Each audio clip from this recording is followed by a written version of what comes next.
Hello everybody, welcome to DRL TV. I am your host James Pandoff. Joining me in the booth tonight is Taylor Butcher Benjamin and Ben Izenga. How are you guys doing? I'm doing pretty good, James. We got quite a race tonight as a brand new surface here at Texas Motor Speedway. Turns 1 and 2 is banked a lot more than it has been in the past, and I could throw a real curveball into these guys if they're not careful getting into that corner, because it's a pretty narrow groove. But you and I were in the Grand National race, Ben, and it's kind of the same way last night as it is for the trucks, wasn't it? Yeah, 1 and 2 is pretty. It looks really wide. It's a lot wider than 3 and 4 for sure, but the actual racing surface itself is pretty low down on the track. It's tough to fit 2 wide, let alone 3 wide there. So later on in this race, if we get late race restarts, things like that, it's going to get pretty hairy for the. As we're currently underway with qualifying, a little less than 3 minutes remaining. David Wright, 8th quickest at the moment. Let's see if we can go on board with the 6th Corey Sherman, see what kind of lap time he'll be able to post as he's coming off of turn 4 to the start finish line. It's got a really sharp looking scheme on that truck. He crosses the line to begin his first lap. It actually looks like he might have touched the wall somewhere because it shows his lap time of 2.5 minutes, but it did not record, so he probably got a X somewhere along the lines. We'll see what kind of lap time he posts. As he goes through 3 and 4, you can see him hug that white line. And to the... This track about 8 degrees cooler than it was in practice. It's 106 now, and it was about between 114 and 115 during practice. 17th quickest as he crosses the line on board with Jim Westfield.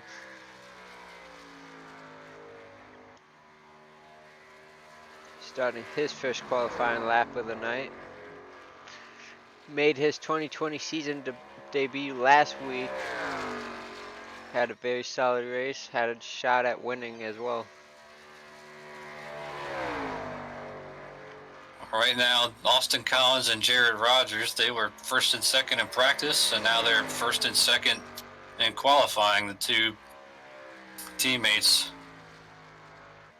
over there at what's their team called? Highwaymen Motorsports, that's right. 16th quickest for Jim Westfield.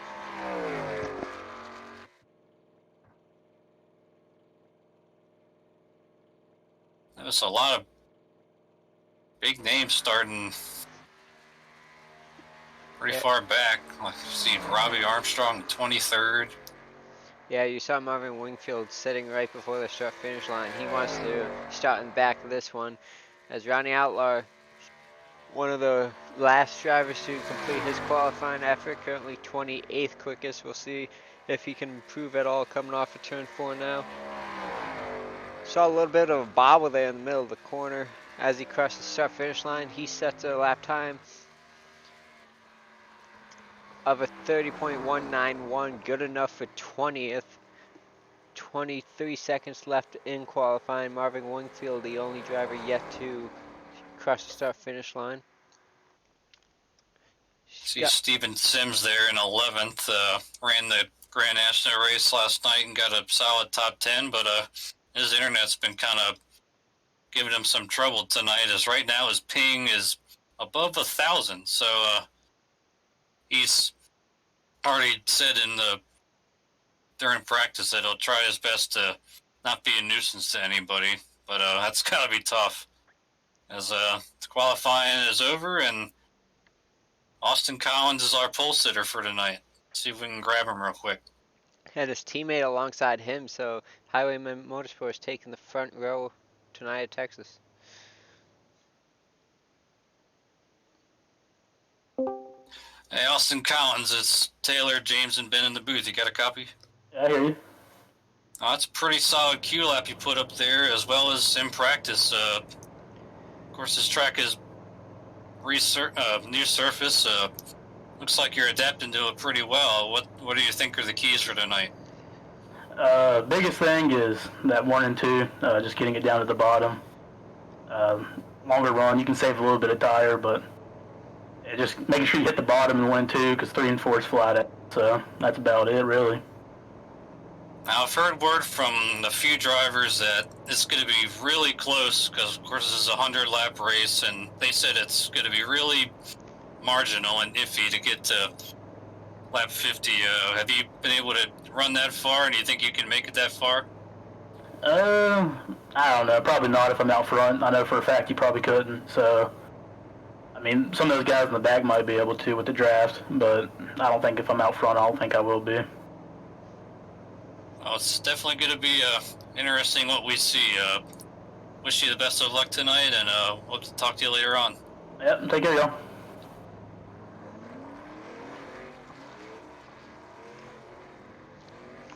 That was Austin Collins in the 98. His teammate Jerry Rogers starting alongside him in the 9. As we take a look through the rest of the starting grid, Adam Purcell rounds out the top 10. Steven Sims and Adam Free 11th and 12th. Hayden Askey with a pretty good start here tonight at 13th. Dustin Eichert alongside him. Terrence Ney 15th. Cody Barber 16th.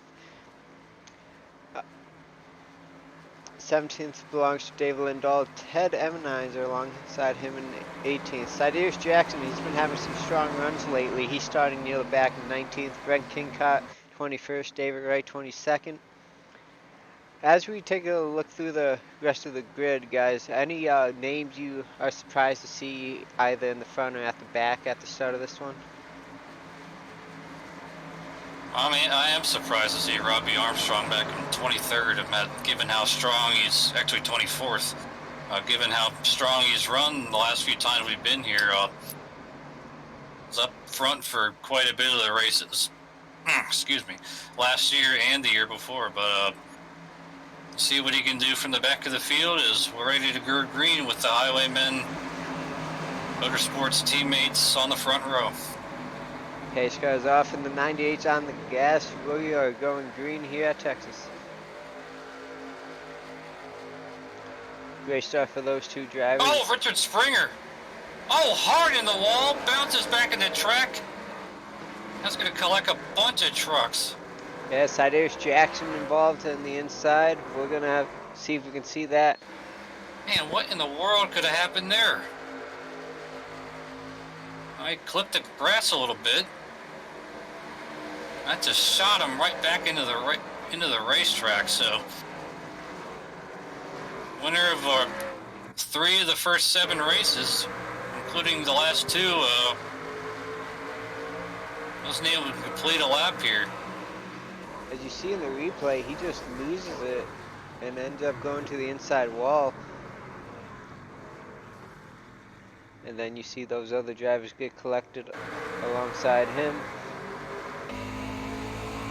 And if I didn't see that happen, I wouldn't have believed it. That's something. On board in the cockpit camera, you see him going for a spin. Very unfortunate. Let's see if we can get a view from the 85 and see what he saw on that. He actually got hit from behind trying to check up by the 4, Brent Kincott. You see Inside 21 areas gets stuck in the inside wall. Yeah, a little glitch there by iRacing, forcing the 85 to tow.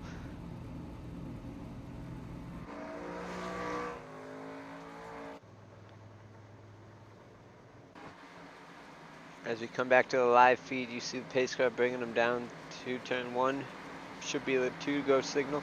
You can see on the new track Texas, you see the caution lights along the fencing on the front straightaway.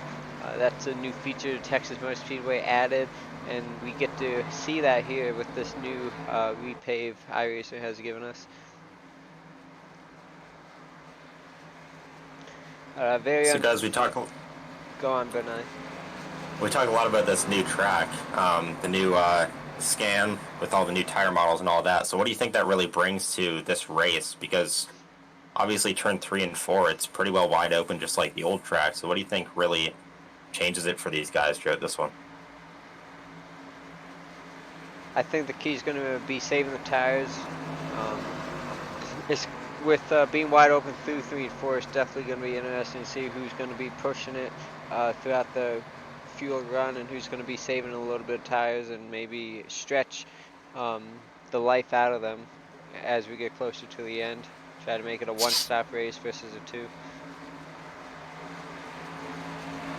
And with it being wide open through 3 and 4, something I noticed last night and throughout the week running these Texas races is that it's a lot easier to push these tires too far in 1 and 2, just because you have to make up for the ground that you might have lost in 3 and 4 since it's wide open. You don't really have any options on the rest of the track to make up some ground. His pace car lights are off. We're double filing it up once again.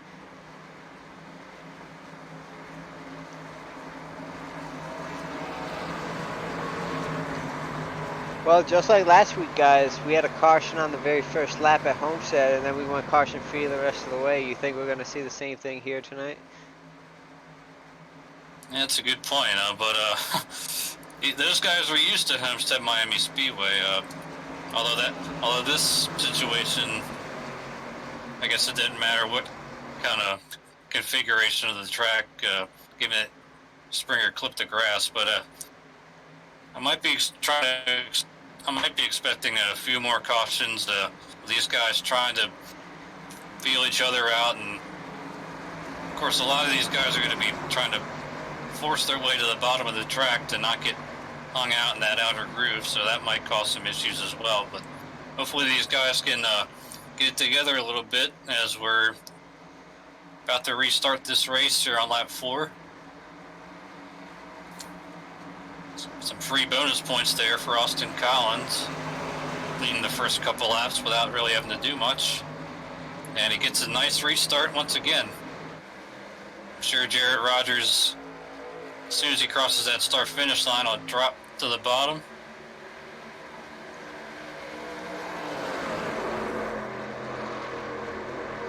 Kind of a strung-out restart through most of the field. Yeah, I think these guys are going to take it a little bit easier now as we see single file through the top 7. Back in 10th place, we got Adam Free, Daniel Holloway, Adam Purcell battling together. A little wiggle there by the 58, forced Holloway up high a little bit, but they single filed out now as they cross the start finish line. This track is cooling down even more so. It's actually down to 103. And I would expect it to probably continue to cool down as we're about 5 p.m. sim time. Yeah, it's already about 15 degrees colder than it was during practice. So these guys might actually be underdriving these trucks just because they don't know how much they can give it. I mean, especially, as you know, Ben, I mean, these trucks and the Grand National cars, I mean, they're so on edge at the beginning of the run because, I mean, you just have so little grip until the tires get up to temperature and you can finally go all out. Yeah, to start these races, the track's not rubbered in, there's not any heat in the track, there's not any grip in the track, so it's really unstable, it's really insecure first few laps. You start heating the tires, heating the track, rubber in the grooves, and you can start to feel it out and get it comfortable.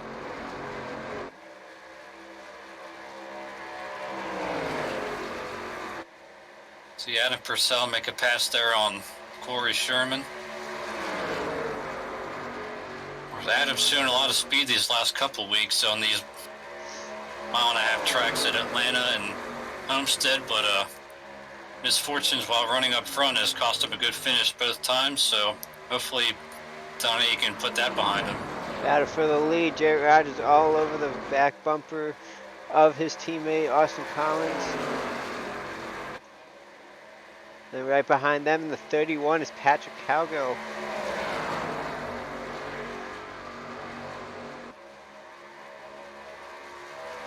Patrick Cowgill, another one of these truck racers that was in the Grand National race last night, so maybe he learned some things last night that he can try to put to the test here in this race. Yeah, he too ran a pretty solid race. I believe finished in the top 10. Of course, didn't make it past lap 1 last week at Homestead, which cost him the point lead. Yeah, hoping to get it back now as Chris Springer ended up wrecked. I believe he took over the points lead with his win last week. It's been a weird common occurrence this season. Whoever has been in the points lead seems like they lose it the next race. Oh, got big checkup over here in turn 1 and 2. Corey Sherman. Oh, look at that move by Terrence Sine. Daniel Holloway with some rear damage now. Let's see if we can see that move by Sine. Going down into turn 1. Trying to avoid his teammate Adam Faree all the way down by the inside wall, but that began with Sherman and Holloway. Looks like Doesn't even look like Holloway touched Sherman. Oh, caution's out on the racetrack. Not quite sure where. Looks like up high in turn 2. It's like Hayden Askey. Where that is. Yep, Hayden Askey and Ronnie Outlaw.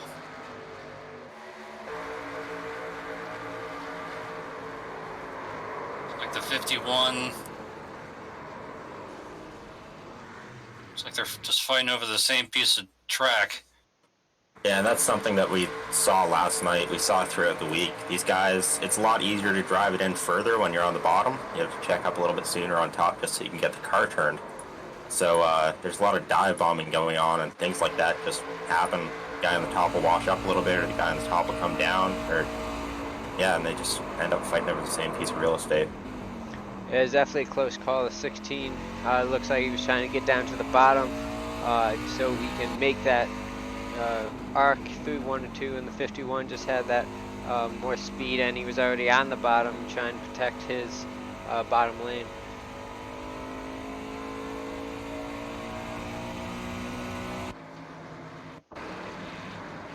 As the pit lane is open, we'll see the race off pit road as the leaders bring them down.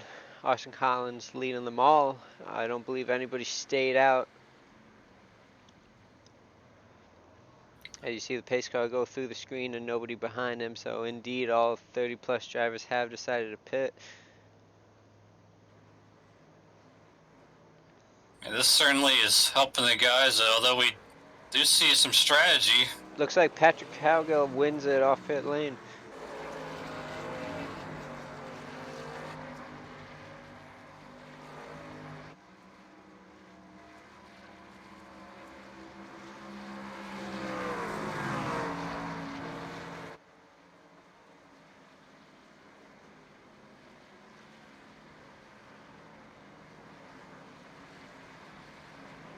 Oh, maybe a speeding penalty from the Patrick Cowgill in the 31 as he is up high and letting the field go by him. And he took 2 tires too, so that's really not good. So that will give the lead to Jeremy Hebel in the 1. We'll see if that 31 might come back down pit road and get his left sides changed now that he's got her dropped. Yeah, he might as well now. He'll be in the back. So that'll put another pair of teammates on the front row for this restart, Jeremy Hebel and Dakota Wilkins. See Jared Gordon coming back down pit road. He actually missed it the first time around. That is an interesting decision. Yeah, 2 tires. We're 14 laps into this race. I think it might be a little early to play a strategy game. With that said, 14 laps isn't very long, especially on these truck tires, because they're not running nearly the corner speeds that the Grand National cars are, or the Cup cars are, so.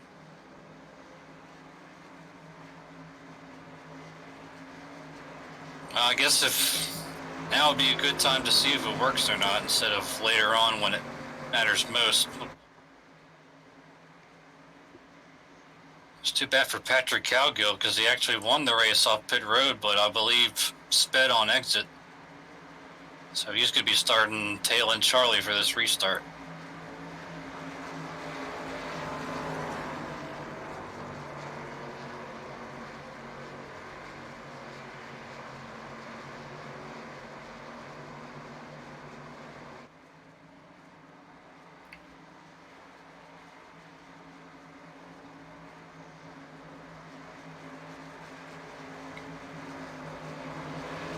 It looks like Patrick Cowgill's going to bring it back down pit road to get those left sides changed now that he's got a speeding penalty.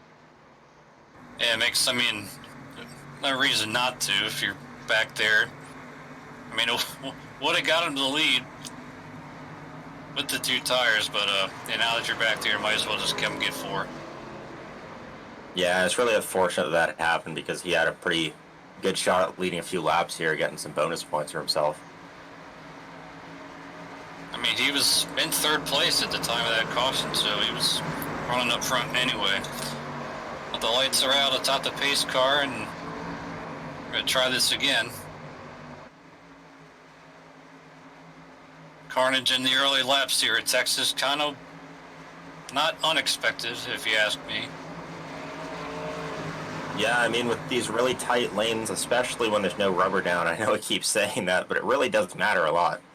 When there's no rubber down, you want to be on the bottom of this track. You don't want to be up in the dirt. You don't want to be scrubbing your tires really early in the run. So when these guys are all fighting for one lane, it does get a little bit messy sometimes.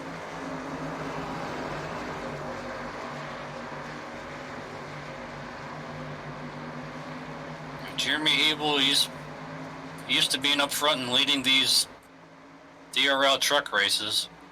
Of course, won at Daytona, or won at Daytona, actually 2 of the last 3 years, but been part-time so far to begin this season. But he and his teammate Wilkins lead him to the green, and he gets a good start. Wilkins easily clears Collins to come down.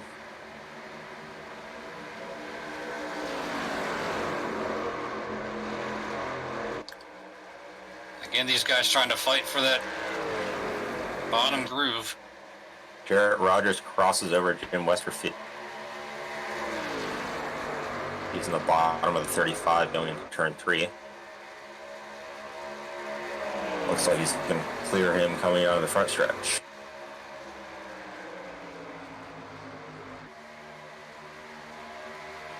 I mean, I do like what I see from most of these guys. They are starting to kind of get single file and try to click off some laps. Yeah, about the top 15 single file out. You see Craig Meyer, the first one double filed. Well, now you got David Wright in the 42. He's looking at the inside of Marvin Wingfield. Looks like Westerfield back. Oh, as they touch a little bit, he and Jarrett Rogers able to complete that pass. That was for the 4th position. Looks like Corey Sherman might look to the outside of Purcell. He's going to hop back in line. Now he's going to... Oh! Little block there sends the 58 off the track. Looks like 2 drivers will be able to get by him through one corner. That's Corey Sherman and Terrence May. Meanwhile, up front, here comes Austin Collins underneath Jeremy Hebel. And easily retakes the lead. Looked like Hebel might have let him go there. Probably a smart idea. Rogers back to the inside of Jim Westerfield for a moment. Westerfield shuts the door on him.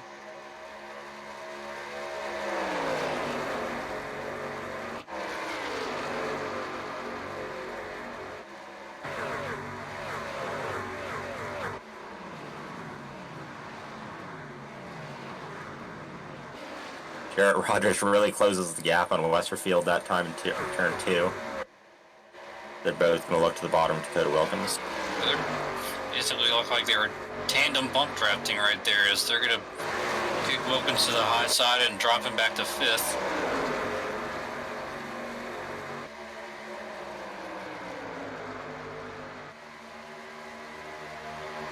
Meanwhile, Richard Springer and Sidarius Jackson still under repair after that crash right at the green flag.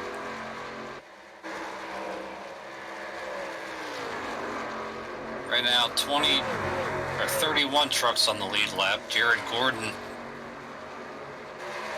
sitting on pit road, perhaps with a penalty.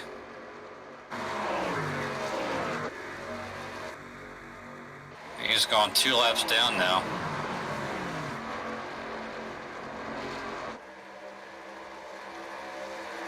Jarrett Rogers going back at Jim Westerfield again.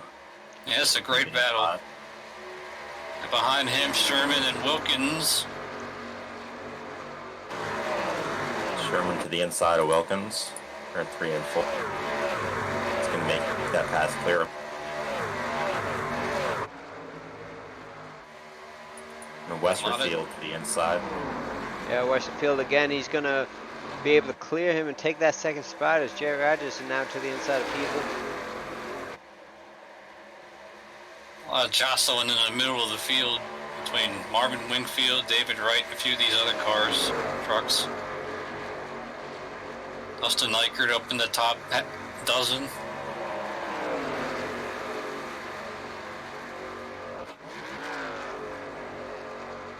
And Westerfield takes over that second position from Hebel. Just over half-second gap between the race leader and Jim Westerfield. We'll see if the 35 is able to close the door on that gap. I'd say the two tires, I mean, it was kind of a short-term gain as far as being up front and leading the race, but so far, doesn't look like a horrible idea. Yeah, and I mean, he's pushing it as hard as they can. It might just be a good idea for them to fall back and save what they do have and then try to be there at the end when it can. Rogers gets around Hebel. That is for the third position. We are a quarter of the way complete here at Texas for the Dynasty Racing League Truck Series.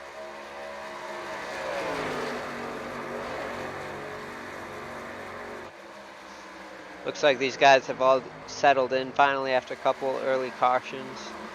See if we'll be able to get a green flag pit stops under our belts. What do you guys think? Yeah, I'm hoping so, and I know these guys are relieved to see those early cautions, knowing that they wouldn't have to deal with the whole can I make it to lap 50, that they can make it on one stop easily from here. Checking in on Patrick Haugo, who had that penalty for speeding on pit lane. He's currently in the 25th position behind Hayden Askey in that 16 truck. Looks like he's trying to get around him. 16 giving him a little bit of trouble, but looks like he's going to be there and take 24th away.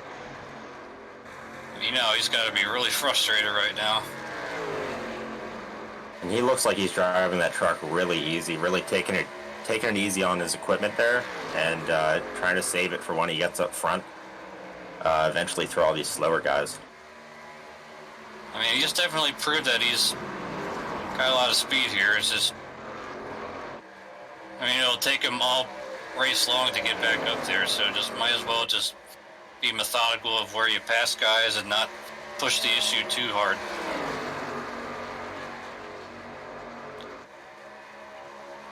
See, Robbie Armstrong was up in the top 10 for a second, but Dustin Eichert made that pass.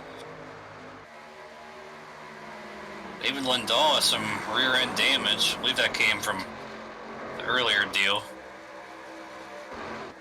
Yeah, you can see it's pretty pushed up. Doesn't look like it's affecting him too badly though, as he is inside the top 10.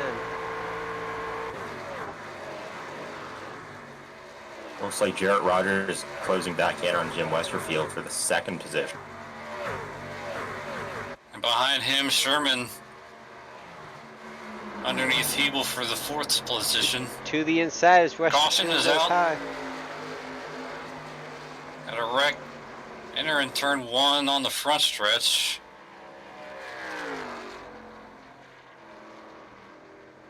Trying to see who that was.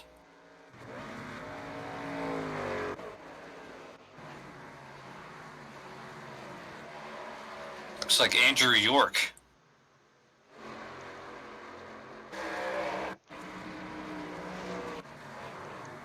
See if we can get a good view of it.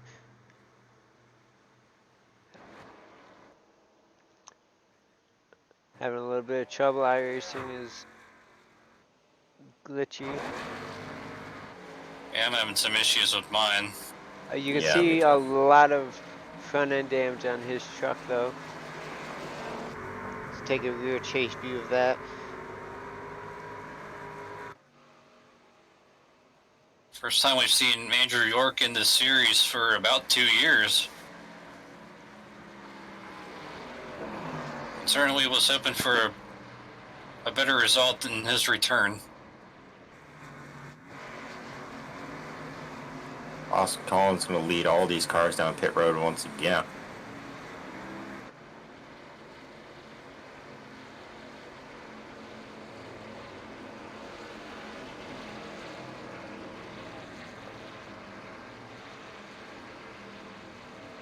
Free pass.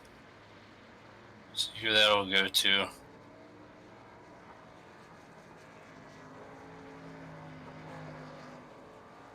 Probably Jared Gordon. It looks like the other two guys that are a lap down are in the pits right now. Yep.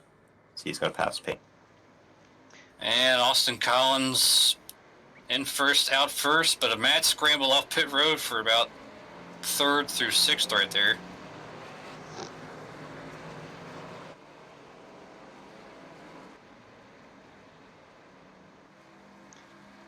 Yeah, Austin Collins winning the race off pit lane. Jarrett Rogers, his teammate right behind him.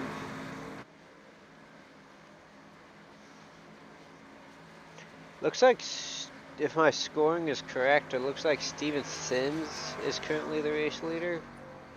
Yep, it looks like he stayed out. I'm not sure if he's trying to get his bonus point. He's got some right rear damage, so I don't think it would be very advantageous for him to stay out on those old tires. We'll see if he comes down this time. Maybe just wanted that bonus point for leading a lap. Yep, looks like that's what he's going to do. He's going to hand the race lead off to Austin Collins once.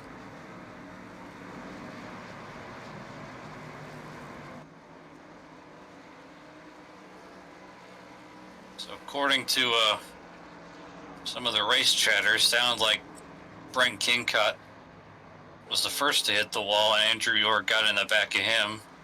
Although it was too bad we won't be able to see it. Steven Sims,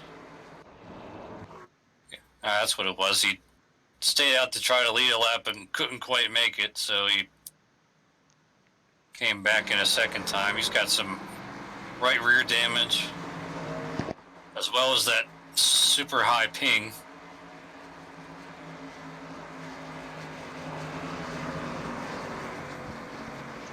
Yeah, I tried one more time to see if we can get that crash video, and I was unable to do so. It's unfortunate.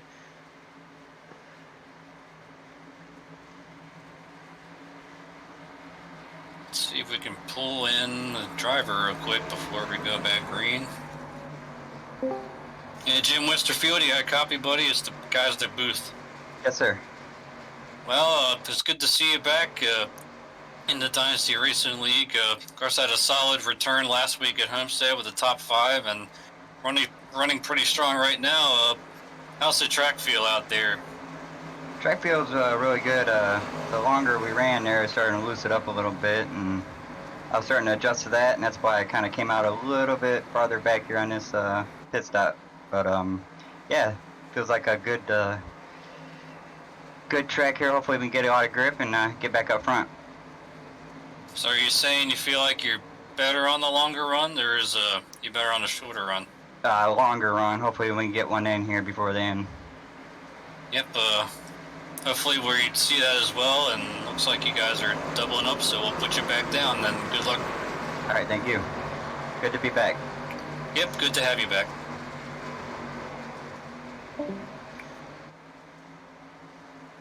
Of course, you ran a Cup Series last season, did Jim?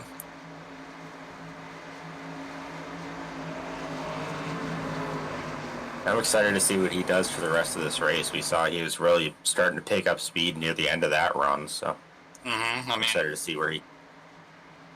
It looked like he was in that battle between Sherman and Evil, but yeah, he made his way up to the 2nd position after about 20-lap run.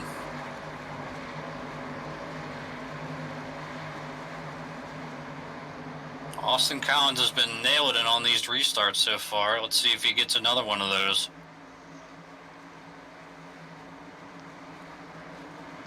As the pace car is going to duck off.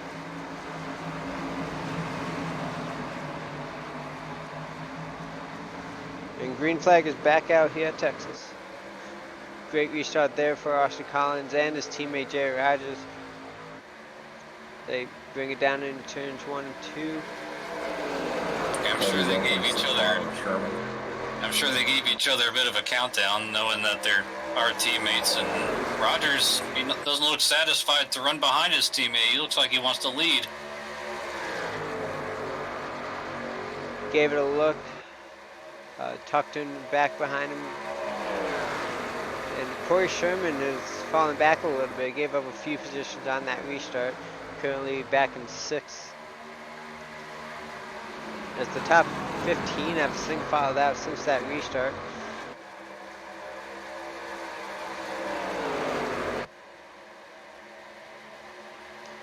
I see just how much grip you lose when you get off that, out of the groove right there. David Wright almost pushed up into the wall as he got just about a half truck length out of that lower groove. Oh, got a spin in the back at Steven Sims. Brings out a caution. Steven Sims, who decided to stay out the little at the pit after everybody else restarted in the back. We'll see what happened here. And of course, he's been blanking a lot too, so we might not get a definitive answer, but first glimpse I see him is him up in the second groove and the truck coming around on him. I don't know if he had some help or not.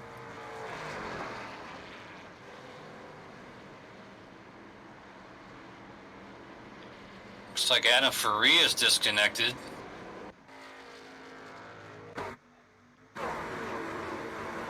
For whatever reason. Yeah, having trouble finding the 45 on the track. His ping has been constantly in quadruple digits, which is a very bad thing in iRacing, but not to mention he has quite a bit of damage on that truck already, and now he has even more. Yeah, you saw him blink out there as he was entering the pit lane. Back to our leaders, Austin Collins, Jarrett Rogers. They're staying out, along with several other drivers.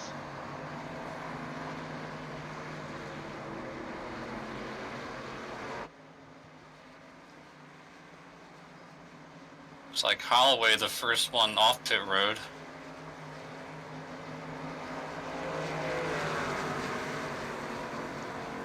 So Actually, a correction. He actually stayed on the racetrack. He was just down over there. Sherman, the first one off pit road. See Jared Gordon get his lap back again. So now he is back on the lead lap. The 29th position. He had a solid top 10 run at Daytona. Of course, he's very new to iRacing in general, so he's trying to get used to how everything works around here and how these guys race around him. Hasn't done too bad. if I'm not mistaken, we only have 2 drivers who have DNF'd at this point in the race, and that would be the lap 1 incidents of Richard Springer and Zadarius Jackson, who were both involved. I guess make it a third one with Adam Faree. Not sure why it would just like. I mean, he had some kind of body damage, but I'm not sure why it would just pull it to the inside and just call it a night.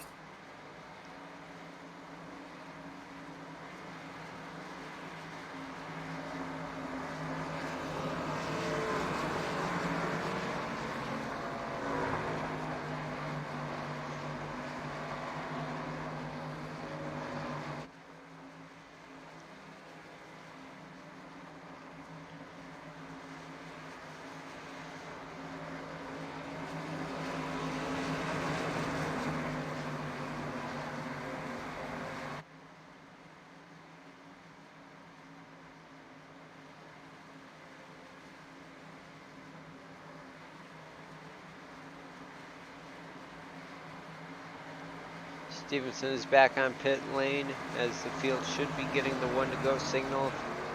Will be 40 laps complete when they cross the start finish line.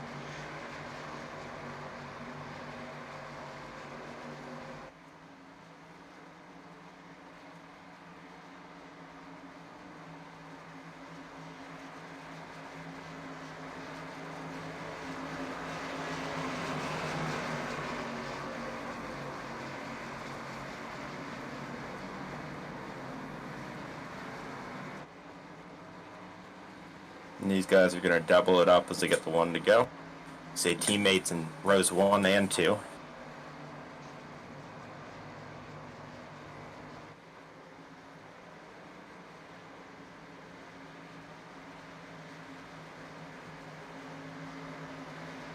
Like some timing and scoring issues in the back of the field. Guys trying to sort everything out.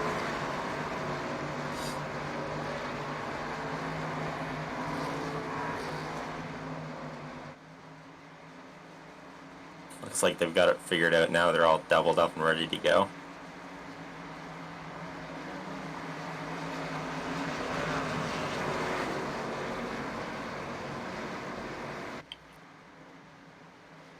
So we're going to restart this race with 59 laps to go. Of course, that's not within the fuel window.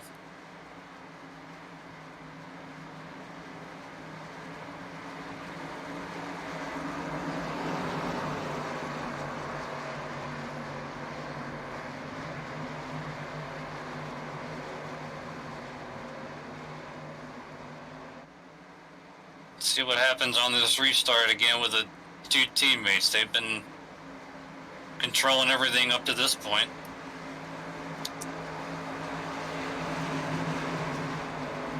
Pace car is comes in. off.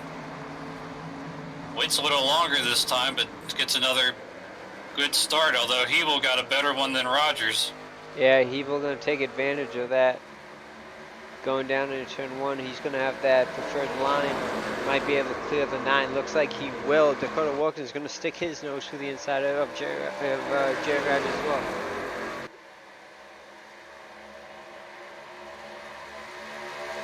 Looks like Jarrett Rogers is going to clear him into turn 3, and they're going to single file out.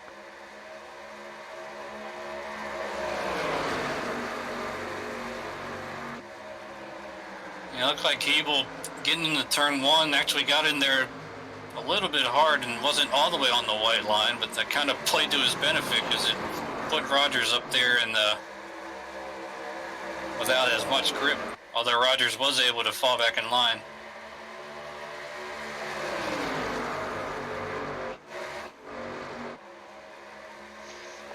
Now it's going to be a 3-truck breakaway. Austin Collins, Jeremy Hebel, Jarrett Rogers.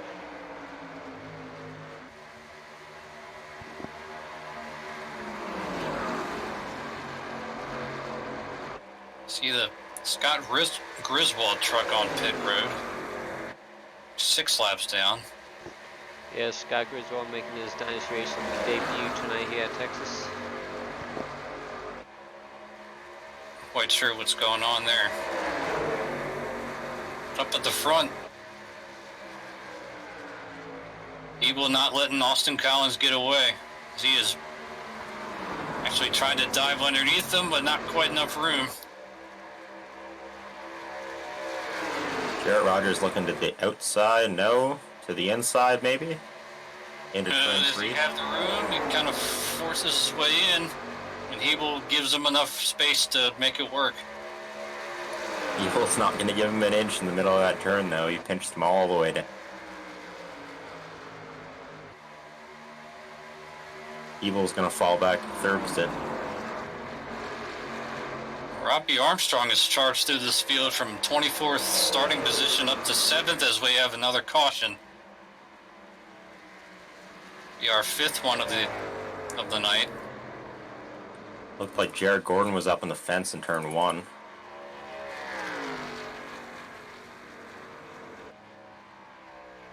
Again, you can't see what happened. See him wait. I know iRacing's having a hard time, but yeah, first glimpse I see him, he's out of shape getting into the corner and slides up into the wall.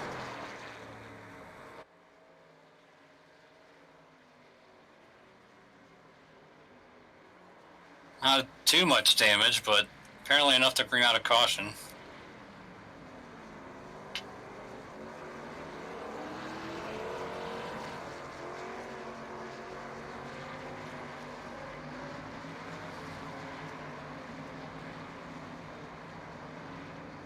But drop down real quick to ask Jared Gordon himself what might have happened there. That was 5 laps in these tires, so I'm not sure if these guys are going to bring it down to pit road. It looks like they all will.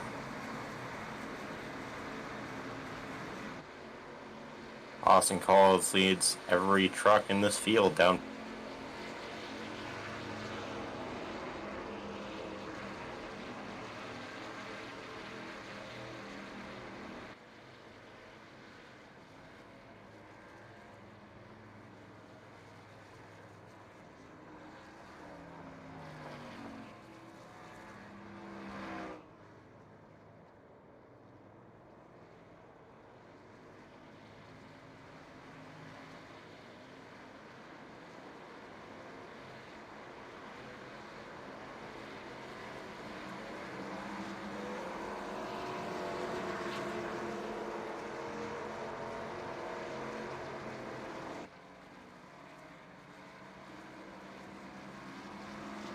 We see Patrick Cowgill, the 4th truck coming off pit road. See if he took 4 tires.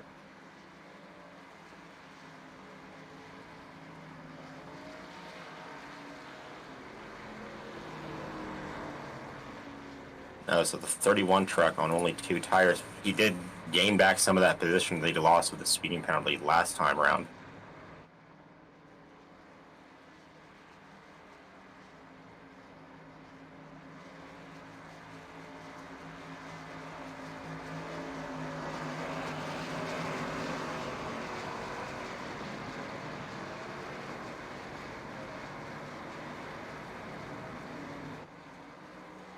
Stevenson's going to get him his lap lead this time.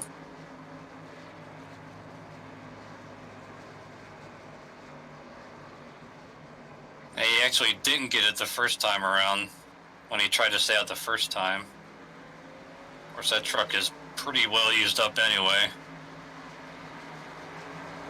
Yeah, I dropped down to the DPR booth to ask what was going on and what happened with Jared Gordon. Apparently, something went on with the 66 and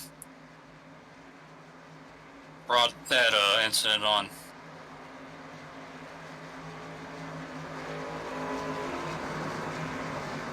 Let's see if we can grab someone else real quick while they're still pacing.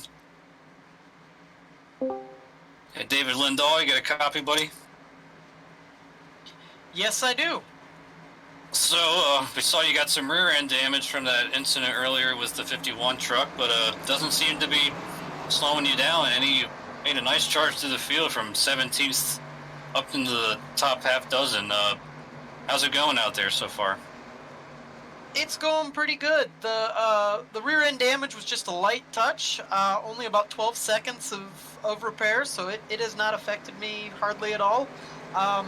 I took 2 tires this pit stop, so we will see what effect that had.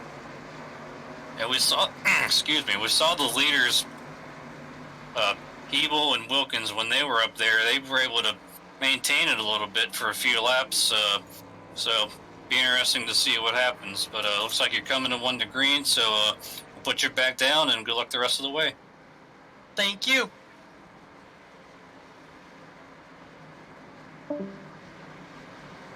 Yeah, so we saw David Lindahl, Patrick Cowgill, and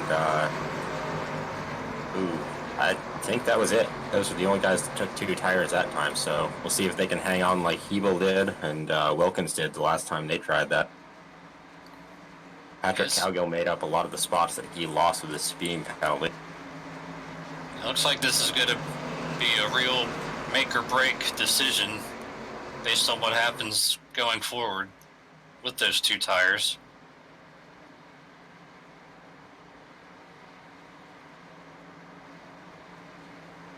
Cross the halfway point this time around when we restart, and that's going to be for the guys that pitted under the caution.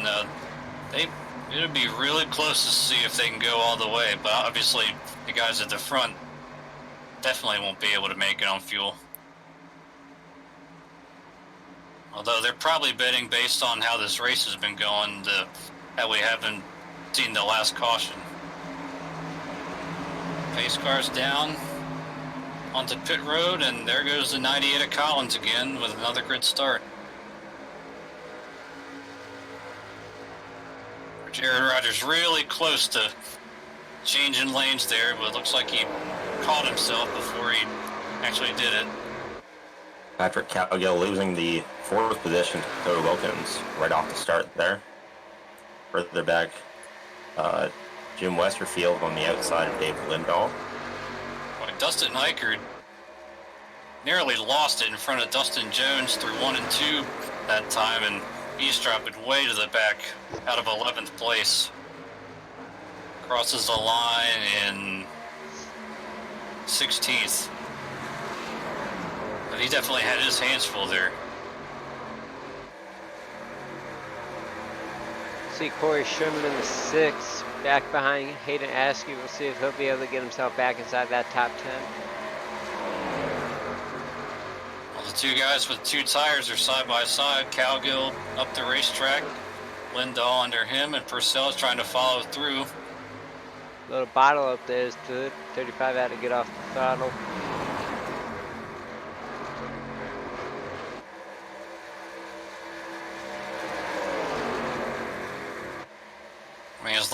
I think as long as Lindahl can keep his truck down the bottom and maintain it for a few laps, then he might be okay. Tennyson A to the inside of Dustin Jones. That'd be for position. Yeah, one thing these guys on 2 tires really have to make sure they do is keeping the truck on the bottom of the track. Because once you start to get off the track and get guys passing you on the bottom, you wear that right front a lot more than you'd want to. And it makes it just a whole lot worse, the situation that you're in. While all that was going on, Jarrett Rogers has taken the race lead from his teammate Austin Collins.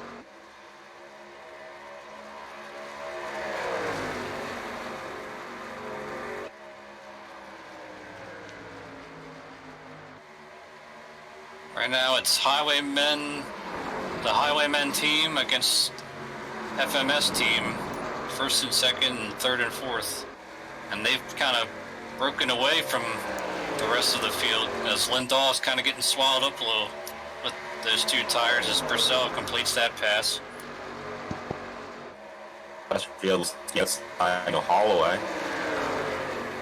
On a big bottle up here, about 14th on back with Dustin Jones and Rod Fosnall and Dustin Eichert in this group. Well, it's been tough sledding for Eichert on this short run here.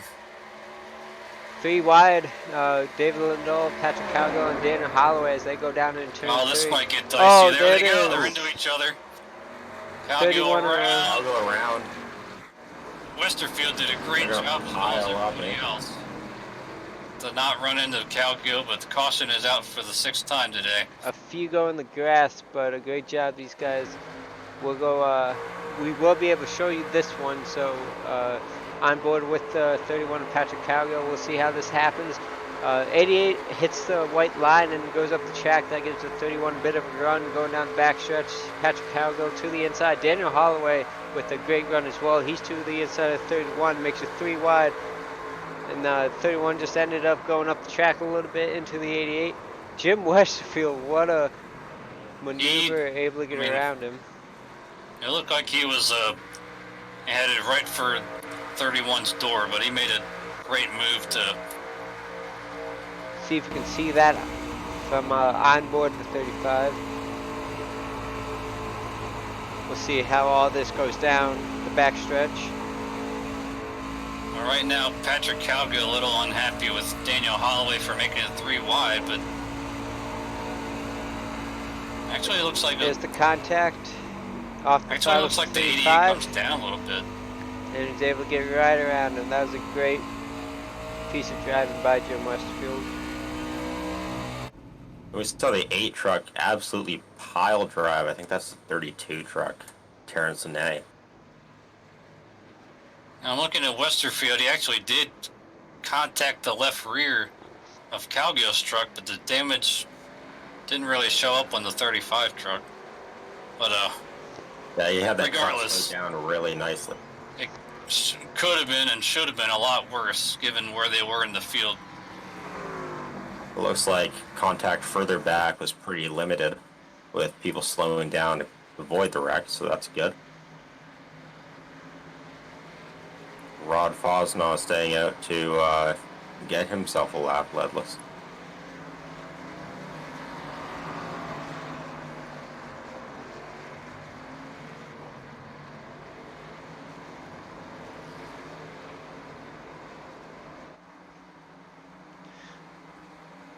Hopefully these boys get all these cautions out of their system now, because next week we're going to Bristol Motor Speedway for 150 laps on the fastest short track in America. That is Tuesday, April 7th at 9 p.m. Eastern Time. Be sure to tune in for that one. Bristol's always a good time. Oh yeah, it's going to be a lot of fun for both the Grand National Series and the Truck Series drivers.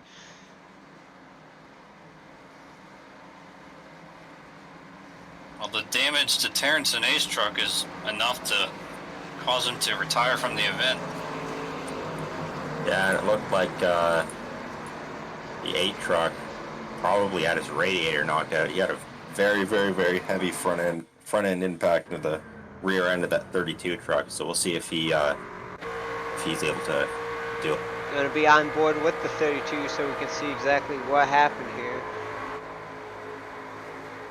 Well, he slowed down and had to move to the right to miss the 31, and the 8 was coming with a big head of steam, and they just both didn't really get on the brakes soon enough. Yeah, you see the 32 jerking it right to avoid the 31, and the 8 just right into him. Yep, and saw the engine smoke come out of the 8 of Immonizer's truck, so his night is, fortunately, looks like it's been ruined. And that's the kind of contact that you don't want. The straight, blunt front end contact is the kind that really kills you. So we're about to see it here. You see the 31 and the 88 make contact up ahead. Here comes the 8. Just too much speed and ended up right into the 32. And you can hear that motor expire as they cross the start finish line. We got the 1 to green. All these trucks are going to double up now. This is going to be a hairy restart, because We had top 5 5, trucks stay out. Rod Fosnaw, Dustin Jones, David Wright, Ronnie Outlaw, and Jared Gordon. Looks like Rod Fosnaw has chosen the outside. Excuse me. As long as these guys can show patience, those drivers who have been up front all race long show some patience, they'll be able to get through these drivers within a few laps. Still plenty of time to go to make it happen. Going to be 40 to go on the restart. And fuel is out of the question for the guys that pitted.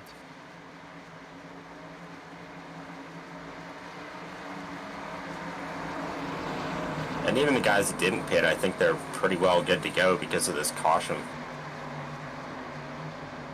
Yeah, I'm sure they've saved enough, but of course they haven't been up in the front all that much, so now that they are and have the track position, we'll see if they'll be able to maintain it. Yep, His space car is knocks off. Rod Fosnaw bringing him to the green. He's going to get a great start on Dustin Jones. David Wright up beside Dustin Jones. Yeah, great The rest restart of the there trucks for the behind them 10. hanging back. Multiple truck lanes in front. Justin Jones hanging on tough for second. David Wright out in that kind of no man's land, but There goes Jerry Able to- Rogers to the inside of the 51. Ronnie Outlaw wasting no time. Gonna take that 4th position away. Jared Gordon getting swallowed up here by Wilkins and Hebel and Holloway. Boy, they were almost 4 wide coming down this trial, but we know that's no way in the world that's going to work, so luckily they were able to sort that out. Collins gets by the 51 and running out. As you can see, Jerry Rogers trying to make the inside look on the 42. David Wright just not quite able to do it just yet. But Rod Fosnaw able to hang on for that lead for the meantime. Comes Rogers for 3rd. Jarrett Rogers did a really, really nice move off turn 4 that time. Comes He got Dustin right Jones up for on the the lead. Justin Jones to the inside. We'll see if he'll be able to make a Oh stick. boy. slid up the track a little bit, but they're good for the meantime. But the 9 of Jerry Rogers might even make it 3 wide going into 3. He thinks better of it. Oh, he might. Thought he was going to split the middle there. He might push the 39 Jones through that corner. He I did saw just Jared that. Rogers give the bumper to Dustin Jones in the 39. Oh, Oh, they got contact. together. Fosnaugh. David Wright's around. Fosnaugh. And again, we're lucky not to have more trucks involved. That brings out the 7th caution of the night. And that was about the best that situation could have gone. They spun right up the track into the wall and stayed right out of the way of all the other trucks right behind them. Gonna get a full lap view of this. See what exactly happened here. You see the 3 drivers in front of David Wright battling for the lead through 3 and 4. Now, pretty much what I see is Fosnaugh just kind of came right down on David Wright as Wright popped to the inside. Yeah, there he is, right down the inside, and the 10 came down, crossing the dotted white lines you can see right there in that replay. And luckily this higher banking, that might have saved a lot of drivers right there, especially Dakota Wilkins. He just barely got by the 10 truck.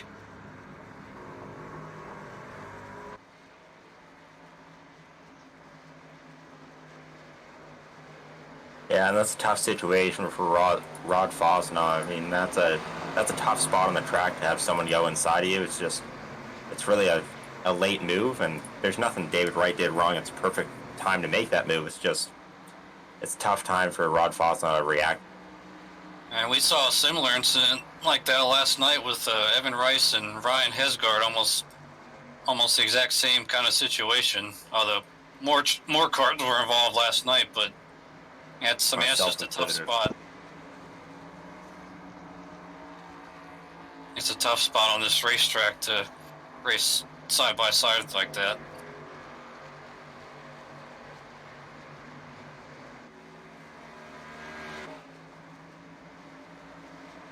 Well, Dustin Jones did pit after being credited with leading right before that caution came out.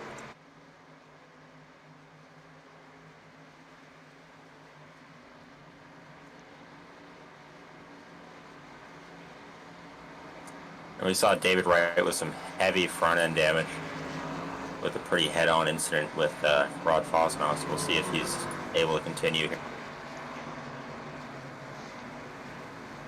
One driver to know is Robbie Armstrong inside the top 10 after starting back in 24th. And he's been quietly moving through this field. Haven't really talked about him all that. But we've seen that 3 truck slowly climb the leaderboard.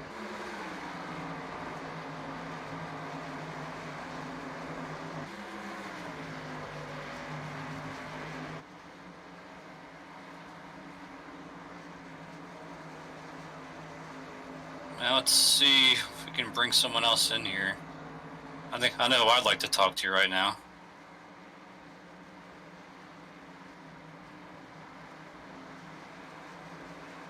Let's see. There he is. What? Hey, Dakota Wilkins, you got a copy? Yes, sir. Well, first off, how's the heart rate? Oh, it's pounding. It's very high right now. Yeah, it was a really close call right there, as I made quite a move to get around that wreck. But they kind of looked like they did the same thing you and Jeremy did early in the race with 2 tires, but it looked like it didn't quite work out as well for them, but you were able to make it work. Tell us how you were able to make it work. Yeah, with this setup, at least me personally, I think it's a little tight. So, taking the 2 tires, it made it looser for us, and I know I'm not as fast as Jeremy or Austin or Rogers, but I felt like it loosened up the truck a little bit and made it a lot easier to drive. So I just didn't have to work as hard to get the turn or anything like that. So that was going to be my next question, whether you feel like you have anything for these leaders or not. I'd like to think I do, but I don't know. We'll see how it plays out. Crazier things have happened, so we'll see. Like you've seen throughout these 2 years in this league, you know anything can happen with these guys. So we'll see what does take place. And it's like 32 laps to try to get it done. So good luck. Thank you.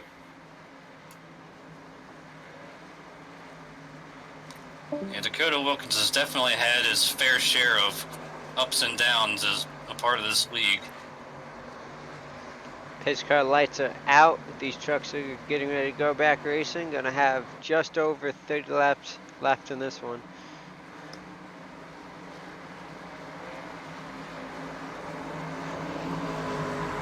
Another truck slowly walked into the top 10. Craig Meyer in the 25 truck. That's another. He started 33rd.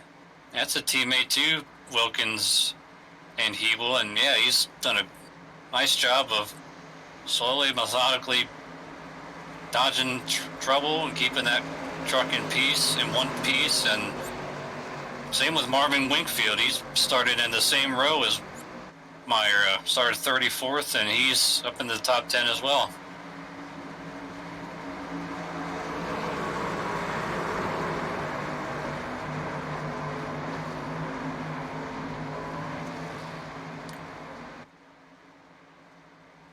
Rogers and Collins have been really solid on these restarts. Looks like they gave each other a countdown there as they're both even, just about at the start-finish line. Yeah, we'll see what happens going into one. If the 98 is going to tuck in, looks like he will. Ebel not able to though. Yeah, that's Adam Purcell to the inside of that one truck.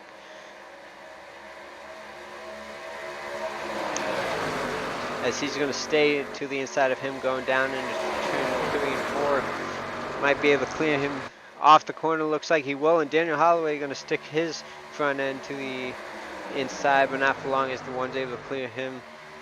Top 10 single filed out again. Robbie Armstrong right in front of Marvin Wingfield in that 19 truck. Well, Wilkins said he's not sure if he has anything for those top two, but he's all over the back of Austin Collins.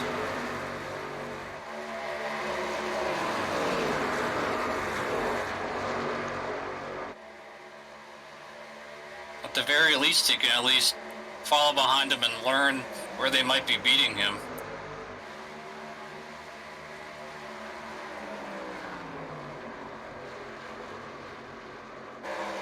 It's single file all the way back to about the 15th position.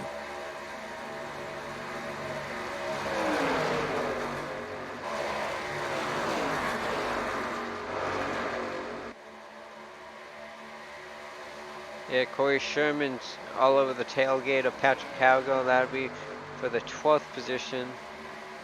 And then right behind them, side by side, Ronnie Outlaw and the 01 of Adam Breeden. That's a solid recovery for Patrick Cowgill, at least up into the top 12 after he was spinning out a few laps ago over here in turns 3 and 4 with David Lindahl. Luckily didn't receive that much damage to the truck.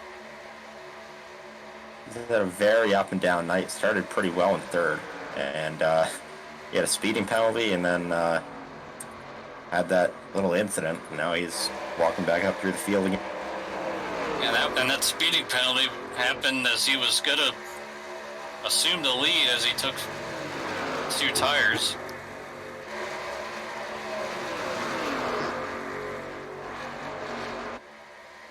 Dakota Wilkins starting to put pressure on Austin Collins in second place.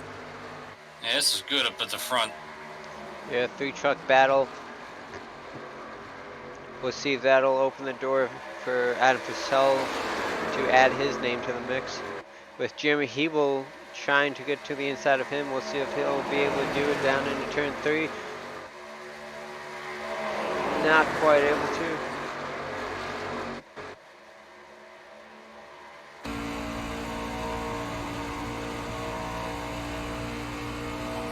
Purcell definitely needs to close this out with a good solid run. You see Hebel now to the Hebel inside. all over him. Here comes Wilkins in front of these guys. He's got position on the 98. And well, look at him wheel that thing on the bottom on the white line, and he's got him clear.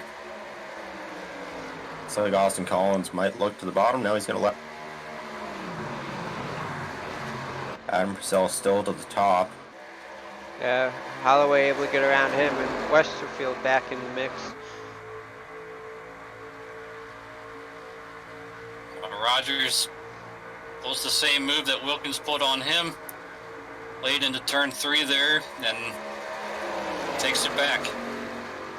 Oh, Wilkins now might get hung up. Wilkins now. Yep, he will fills that spot. And here comes Holloway as well. Holloway drove it hard through the middle, 1 and 2 that time, trying to get to the bottom of Wilkins. Couldn't quite make it happen. Oh, and there goes that allowed Westerfield to get a run on him. Oh, almost Westerfield making slides up. contact. Yeah, that white line is Sit down tricky. there at the bottom.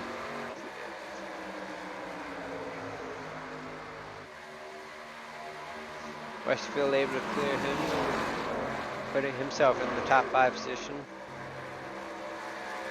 He's going to move Holloway back to the 6th position. So he's going to look back at Purcell.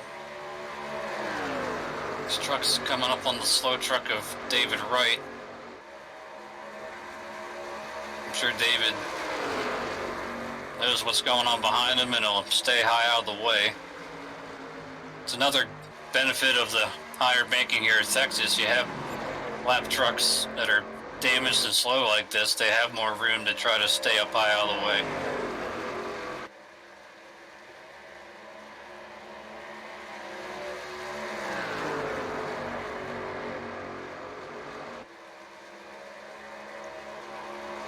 He'll do just Looks that. like the top 10 settled down. A bit of an 8-truck breakaway. Yeah, Robbie Armstrong being that 8th truck in line. And then it's Craig Meyer leading the second chain of trucks.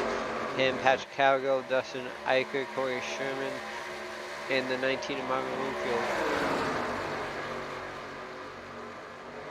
I knew that Robbie, even though he qualified back in 24th, I knew he would find his way up to the top 10 sooner or later. And now under pressure, teammate Austin Collins all over Jarrett Rogers for the lead with 20 laps to go. Also going to be a dogfight to the very end, because these 4 trucks up here, well, technically these 5 trucks up here, they've shown that they're the strongest 5 trucks in this race. And Wilkins trying to poke the nose around Hebel, but not able to get it up there. When we talk about the conditions of this track, it's now 6 p.m. sim time. It is down to 92 degrees. After practice, it was 1:15.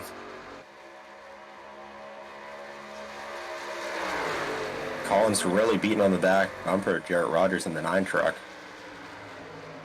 Rogers protecting that low line, but Collins makes a move, but not quite. And Collins got to be careful doing that. You see him lose a lot of time off of 2 there. If you dive it in really hard like that, you're going to lose a lot of momentum down the backstretch, and you're going to have a pretty bad lap because 3 and 4 is wide open. You're going to lose a lot of momentum. As you see here, as that gap is now half a second. If you don't make it work by driving in harder than normal, that's going to kill you.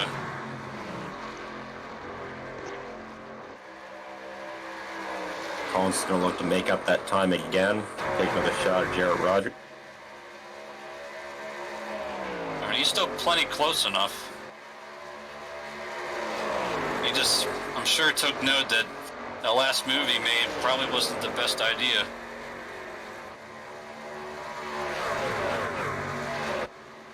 And he already got a 10th back that lap from Jarrett Rogers. So we'll see if he can make another shot at it.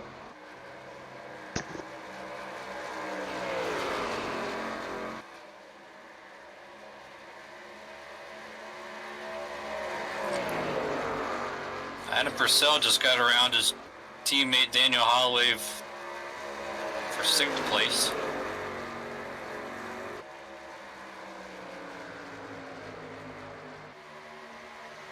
Collins slowly reeling that gap back in now, 0.3 of a second. Abel a little wide off that corner. Wilkins might have a run on him. Now, He's got the nose alongside. if you remember talking to Jim Westfield earlier, he said he liked those longer runs. We're in the process of a pretty long run here, and he's currently in that 5th position. We'll see if he'll have anything for the race lead by the end of this one if we stay green. He's trying to follow capitalize Wilkins through.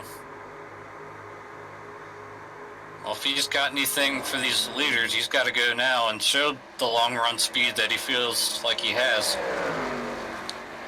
Rogers for the lead. On the outside. I'm not sure how this will work. But they're side by side coming across the line. That's what 3rd, 4th, and 5th, that's what they're loving to see right now, because look how much ground they gained right there. Westfield clears Hebel. Lap traffic is also going to be a factor in a few laps, as I believe David that's Lindahl. the 88. Yeah, David Lindahl right in front of them. Hebel back to the inside. Wow. That He was just keeps right there. really high up. That was almost big. As the leaders single file out for the meantime. You see Lindahl staying very Robbie high. Armstrong under attack and Patrick Cowgill. There's a lot of damaged trucks ahead of our leader that he's going to have to negotiate through. Well, look at Hebel Gonna and be 3 Westerfield. wide They're off gonna of be 4. 3 wide. They make it work, and they are still going after each other. Hebel's really got that thing yawed out trying to complete this pass.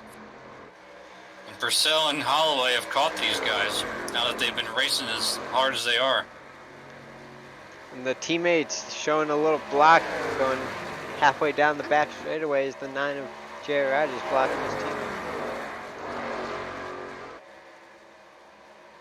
This is not what Westerfield needed.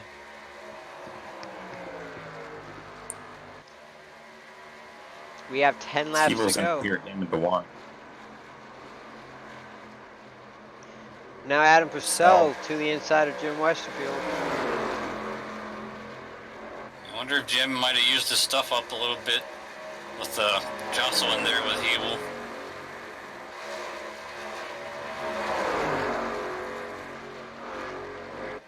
Purcell clears the 35 for 5th place. And now he's going to go after Hebel for 4th. It's the Oh, two he drove it hard into that corner. Two teammates Holloway have about a brings half-second Purcell. gap over Wilkins. And Is then Holloway it's going to take it 3 wide? Yeah, looked Thought like he about it. was, but thought better of it. these 4 trucks battling like this is making it. Purcell really close to Hebel. I thought they were going to door slam each other that time. They got as close as you could get without touching each other.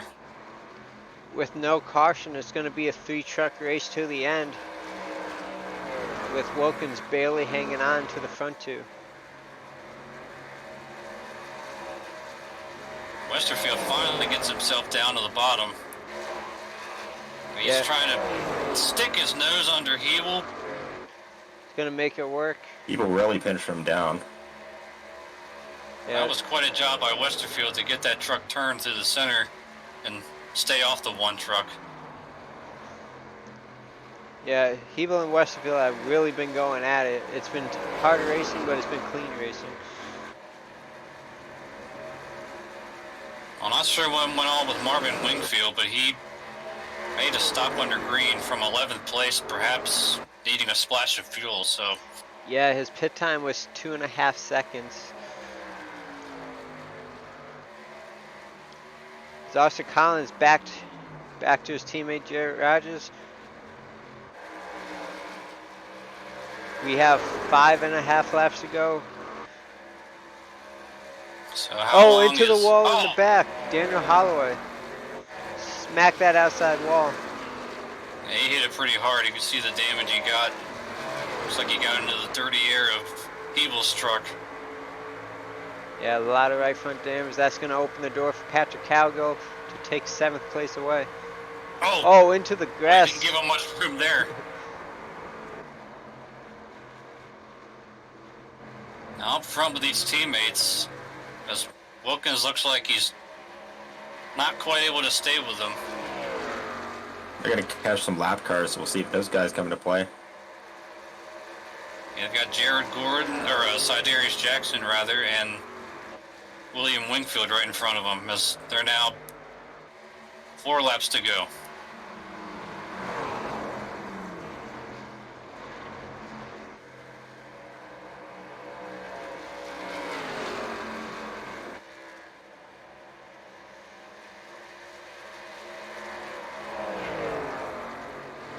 Rogers is so strong to the center off.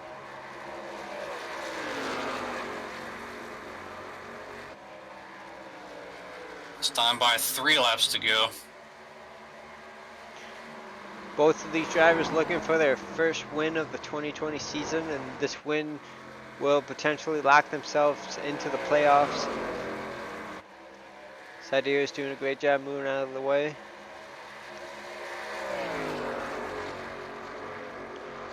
Daniel Holloway's dropped back to 9th place after hitting the wall off the turn 2 there.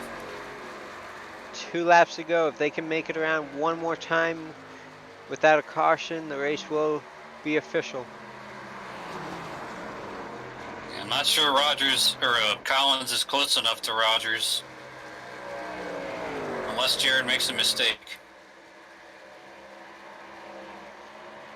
Oh, there's the caution. Not what those guys wanted to see. Oh man, there's 2 guys at the front. So Marvin Wingfield. Oh my, yeah, it was Marvin Wingfield. Is again iRacing glitching out, but yeah. Last thing I see is Marvin Wingfield stuck at the infield fence in turn 1.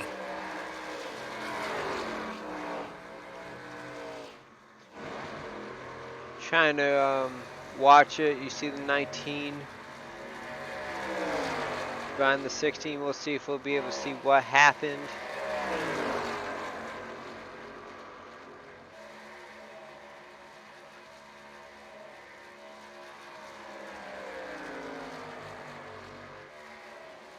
Well, the end result was pretty spectacular, I'll say that. As they Oh, man. glitched out, and that won't be able to show you the footage. What do But we do up front? Oh, wow. Rogers stays on the racetrack, and most everybody behind him comes on the pit road. Oh boy, that's an interesting decision, that's for sure. That's a I'm lonely surprised we feeling. didn't see more trucks further back stay out.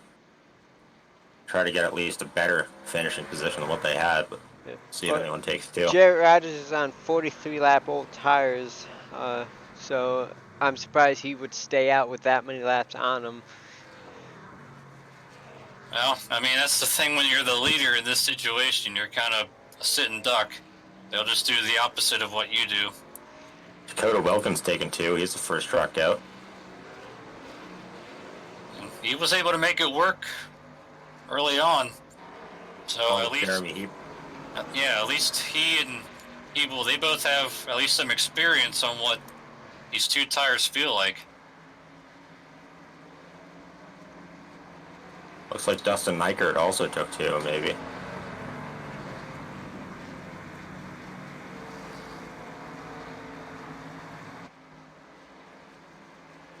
Well, we have a quick word, let's grab a quick word with the driver right here.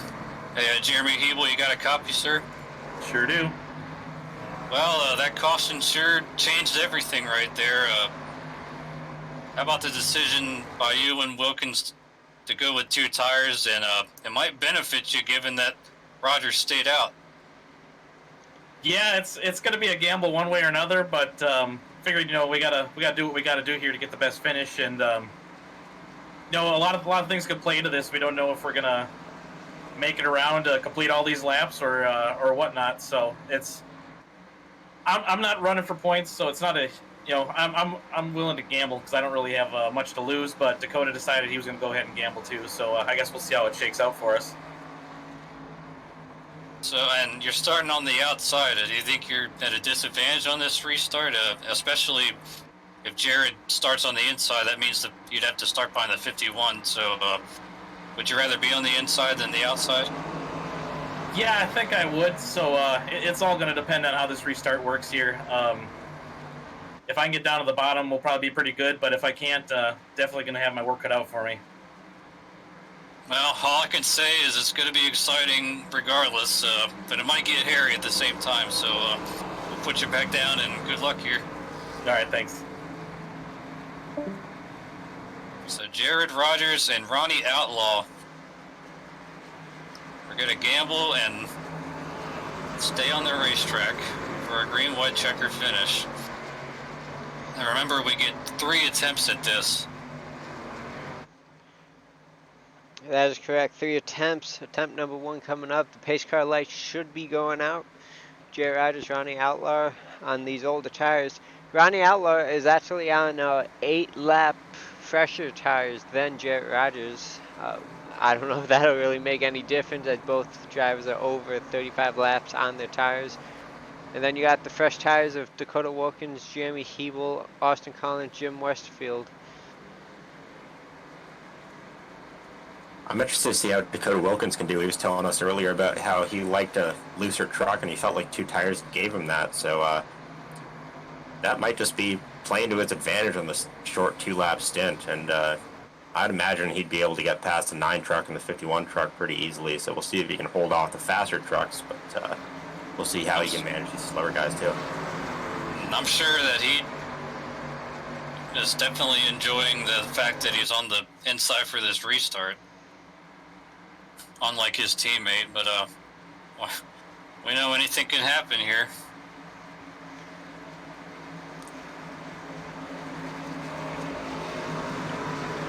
We're going to see exactly what that entails. The big loser on these pit stops is Adam Purcell. He was running 4th at the time of the caution, and he's going to restart in 9th. But it's time to settle it here in Texas.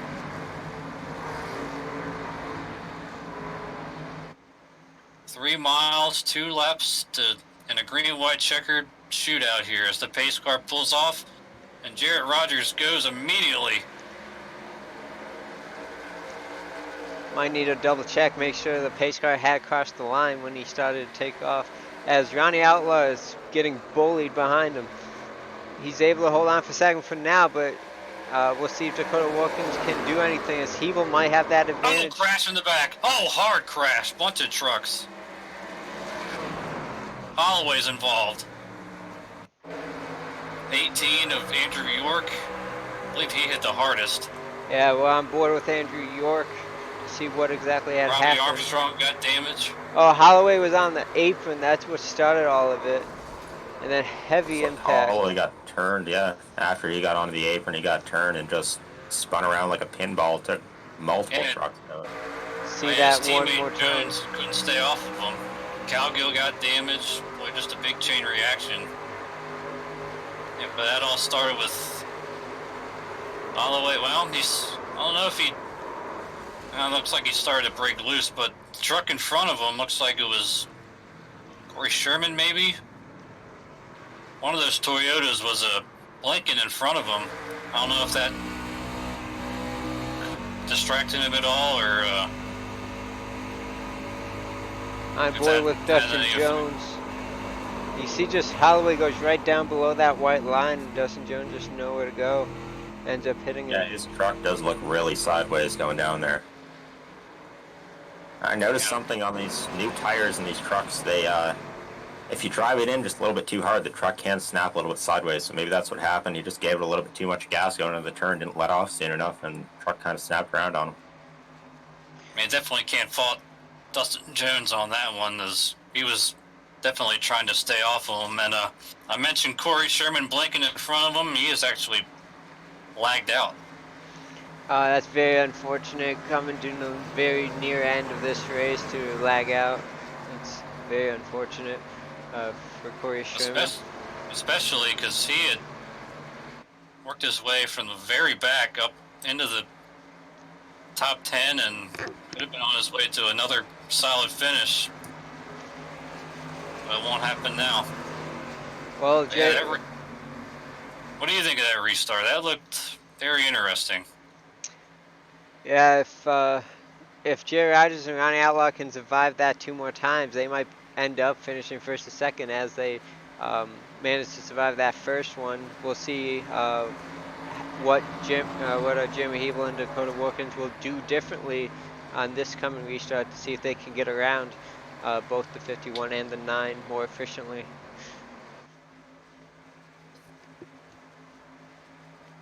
I'm sure guys from the second row on back wasn't expecting him to go that early.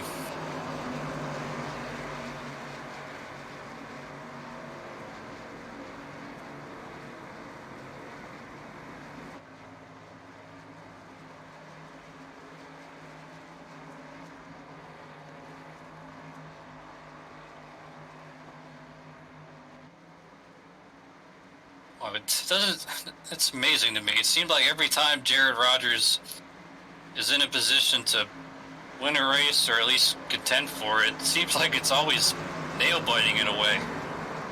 Remember last year at Kentucky and a few other times over the course of the year. And then, of course, at Talladega when he won in the playoffs and advanced to the next round in a must-win situation.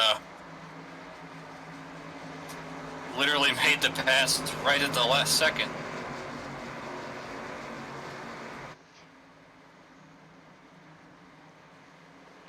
I do see front end damage to the 51. See how that factors into this restart. Yeah, it looked like he fired off pretty well last time, so we'll see if he can get that done again here.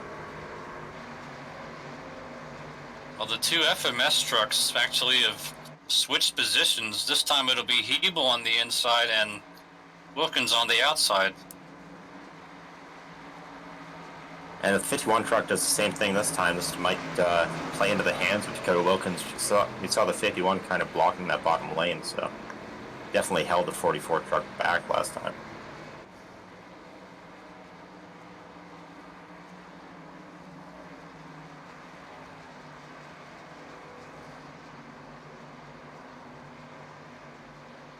Jerry Rogers electing the outside lane. Pace car lights are off. Gonna attempt our second green-white checkered. Yeah, that's an interesting decision again by Jared, but I would assume that.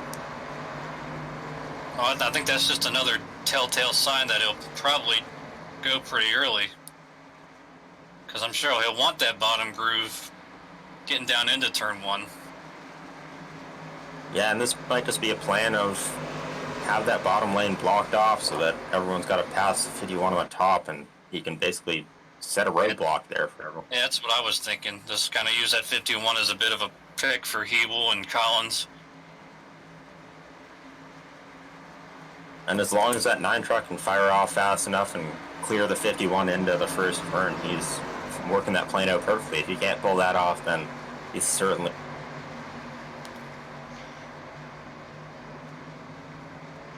Well, let's try this again. Attempt number 2.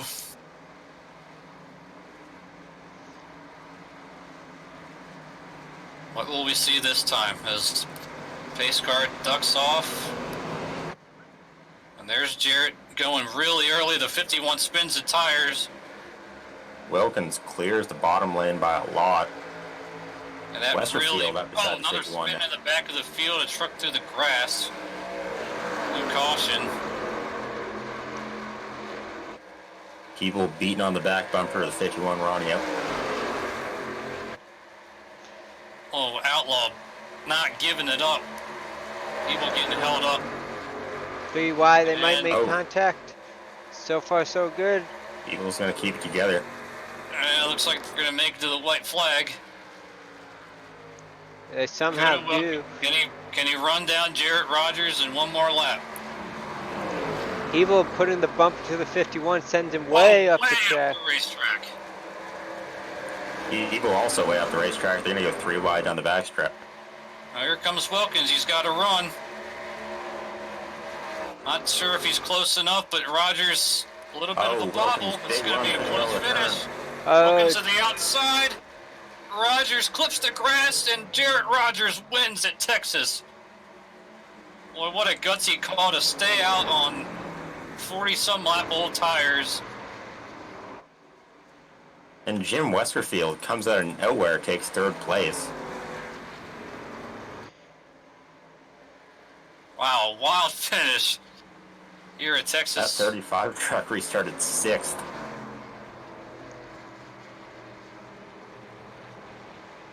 Oh, Cody Barber getting the top 10 and 7th. I don't think we've mentioned his name all night long. Dustin Eichert up to 6th. Craig Meyer started 33rd. Well, how about Jarrett Rogers, though? I mean, I thought that he was in trouble when he stayed out, but he played those restarts perfectly. Although if he had one more lap, he might not have been able to hold off Wilkins. But what a terrific job, and he's burning him down on the front stretch as well he should. He did a terrific job using that slower car Ronnie Outlaw to his advantage, blocked that bottom lane, and I'll give it to Ronnie Outlaw. He did a fantastic job at keeping his position there. Outlaw was able to still finish 10th, so it was definitely a net gain from where he would have finished if he didn't stay out. Yeah, super dinged up truck, really old tires. He was doing a really good job for the first lap there before people got tired of him, and he did a really good job of holding us. Let's pull in our race winner, Jarrett Rogers. I'm sure he's going to be smiling from ear to ear right now. Jarrett, you got a copy, bud? I got you loud and clear. Boy, I'm sure that was one gutsy call, I must say, to stay out on 40-some lap old tires while everybody else, except Ronnie Outlaw, came in the pit road. But I think there's restarts. They really, I think, were the key to being able to put just enough distance between you and Dakota to have enough for the win. Great job, man. Yeah, I appreciate it. I knew if I could get somebody, just one person to stay out with me, I had a chance. I'm just glad it worked out the way it did. I'm sure you would have definitely preferred the race not to have a green-white checker, though. Oh, yeah, absolutely. If me and the old teammate could have came home 1-2, I'd have been way happier. But that's just kind of how it goes sometimes. I had a bad feeling if I'd have go, something was going to happen, and sure enough, it did. Well, I mean, you never know how these Dynasty Racing League Truck Series races end. Going back to last year, how many wild finishes you were involved in, but you get it done here tonight, and that's got to be feeling pretty good going into Bristol next week, knowing that not quite as much pressure to. I mean, I'm sure there's still pressure to perform, but not as much as far as the points and all. Oh, yeah, absolutely. It feels good to go ahead and start, basically get locked in mostly. Just got to be sure to have not too terrible finishes, and we'll be all right. Definitely relieves the pressure for sure. Just got to get my teammate up here with me now. Yeah, you guys did a terrific job last night, although I'm sure Austin would have liked to have finished higher than 4th. But any shout-outs you want to give before we let you go celebrate this win? I just got to thank you guys for putting on the streams and whatnot. I appreciate JP for putting on the league and whatnot. And, of course, a shout-out to my teammate. We had some good practice this week. I knew he was fast. And honestly, he was probably faster than I was. And just didn't work out the way we wanted it to. But at the end of the day, it was still 2 top 5 finishes for Highwayman Motorsports. And definitely something to hold your head up high about. And how do you feel about the Bristol half-mile high bank track next week? So that'll be exciting. You know, I actually had a little bit of speed there last year, so it's going to be interesting to see how the new setups they are this year work on it. So I'm kind of interested to see how it goes. And we're certainly looking forward to the next week at the Last Great Coliseum. So congrats once again, and we'll see you next week. All right, appreciate it, guys. Have a good one. I mean, Jarrett's shown how strong he is on these 1.5 mile tracks, and got the job done tonight. I'm sure Dakota Wilkins, he gave it his all. Just needed about one more corner. Dakota, you got a copy again? Yes, sir. Man, just ever so close, but I mean, that was quite a gutsy call by the 9 truck to stay out, and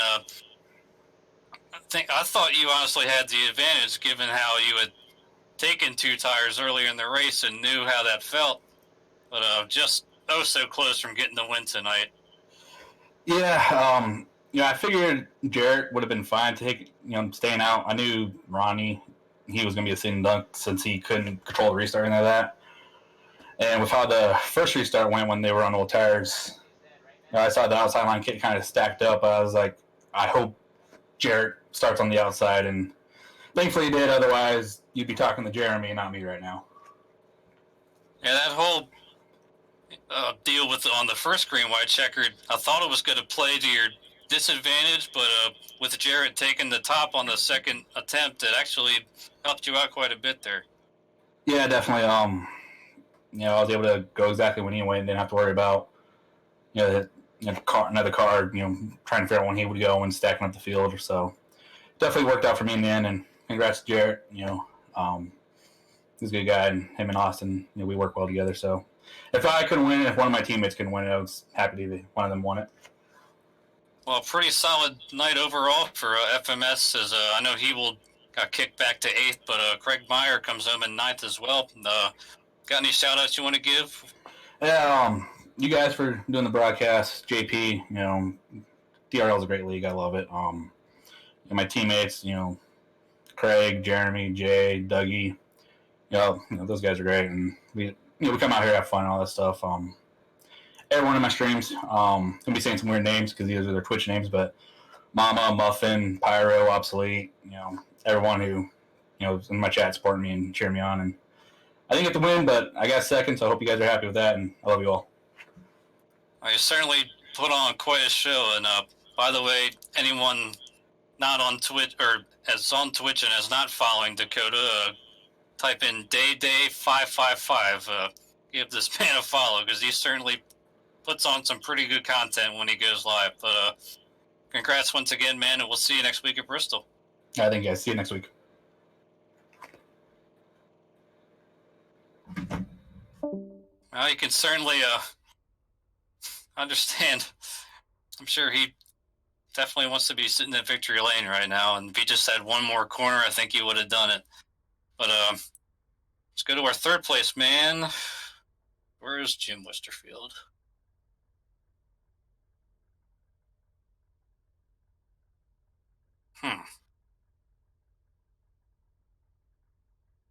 Oh, there he is. That's right. He's down in Wolfpack.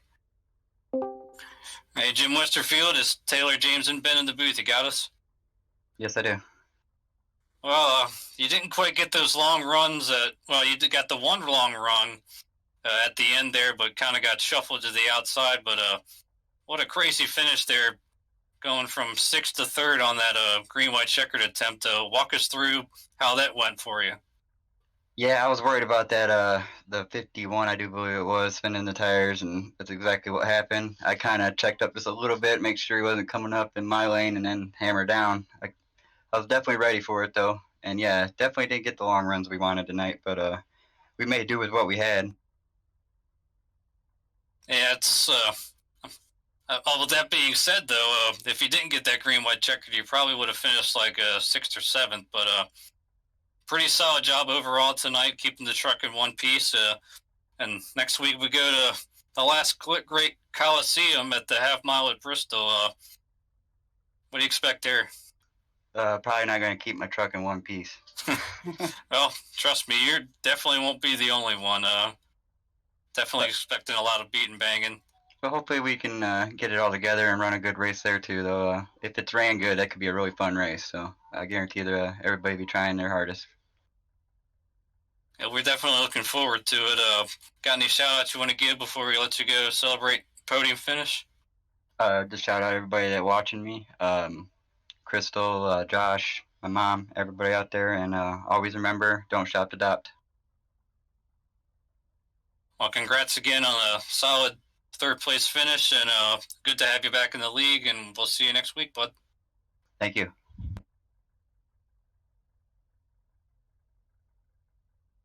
All right, so I believe that is going to wrap things up for tonight here at Texas. What a race we saw! Now let's go through the final finishing results. Jay Rogers, 50 laps led, comes home your race winner. Dakota Wilkins second, Jim West third. Austin Collins leading 45 laps. Those two teammates combined led 95 laps tonight. What an impressive drive by that team. Adam Purcell rounds out the top five. Dustin Eichert sixth. Cody Barber seventh. Jeremy Hebel leading 6 laps comes home eighth. Craig Meyer, a solid top 10 for him, as well as Ronnie Outlaw, who stayed out on those older tires, comes home 10th. Yeah, that was a gutsy call on his part too. Able to get a solid top 10 out of it. Hayden Askey finishes in 11th. Cody Gatsky 12th. Dustin Jones got a couple laps led there in 13th. Rod Fosnall also got credit for leading, as well as Steven Sims. They come home 14th and 15th. William Wingfield 16th. David Lindahl, Jared Gordon, Daniel Holloway, and Adam Breeden round out the top 20. 21st is Robbie Armstrong, Patrick Cowgill 22nd, Corey Sherman 23rd. 24th is Andrew York making his DRL return tonight. David Wright 25th, Marvin Wingfield 26th, Brent Kingcott 27th. Siderius Jackson caught up in that lap 1 wreck, comes home 28th. Ted Ammenheiser 29th, and Terrence Ney rounds out the top 30. 31st, Richard Springer. 32nd, Dominic Mangione. Adam Freed 33rd, and 34th is Scott Griswold.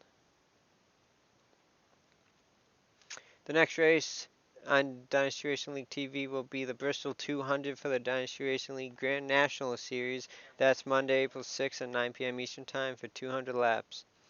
The next race for the Dynasty Racing League Truck Series is Tuesday, April 7th at 9 p.m. Eastern Time. That'll be the Bristol Motor Speedway 150. Be sure to tune in next week. Catch your favorite Truck Series drivers in action. Taking a look at the point standings after 6 races, Daniel Holloway was your points leader going in. Richard Springer was second, Dakota Wilkins third, David Lindahl fourth, and Jarrett Rogers fifth. As you can see, the rest of the point standings prior to tonight. Again, the point leader having trouble, as we've seen so many times this year. It's amazing to me. But what a race we saw overall, and a great finish on top of it. I'm sure a little more hectic than what some drivers would have preferred, but definitely makes for some great entertainment for us. It absolutely does, and we'd like to thank everybody that makes Dynasty Racing League possible. Thank you to James Pandoff. Thank you to Martin Wenzel and Jordan Gonzalez for the graphics and technical support. Thank you to the broadcasters, David Wellborn Jr., James Pandoff. Thank you to you guys, Taylor Bush Benjamin and Ben Izanger, for joining me in the booth tonight. Hope you guys enjoyed it. Thank you to the race controllers, James Pandoff, Dakota Wilkins, Mike Springer, Taylor, stepping in again tonight. Appreciate you doing both broadcast and race control. Thank you to It all made me work a little harder than they did in Atlanta, though. Yeah, right. You've had it easy.